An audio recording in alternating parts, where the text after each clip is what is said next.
ஆனா அன்றைக்கு ஒரு முக்கியமான விஷயத்தை ஒன்றிய ஆட்சியாளர்களை எதிர்த்து பேசுறாரு. நடிகராக இருக்கும்போது என்ன பேசினாரு? நாமெல்லாம் 3 வேளை சோறு சாப்பிடுறோம், நம்ம தட்டுல சாப்பாடு இருக்கு, அதனால நமக்கு கவலை தெரியல.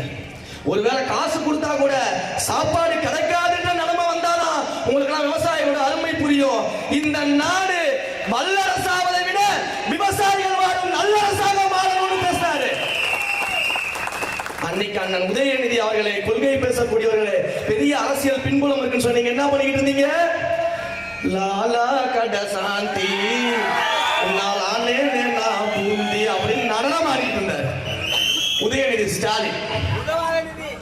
என் தலைவர் 2009 2011 காலகட்டங்களிலையும் சுட்டுக் கொல்லப்படக்கூடிய மீனவர்களுக்காகவும் ஈழ தமிழர்களுக்காகவும் தன்னுடைய மக்கள் இயக்கத்தை திரட்டி போராட்டம் நடந்து கொண்டிருக்கும் பொழுது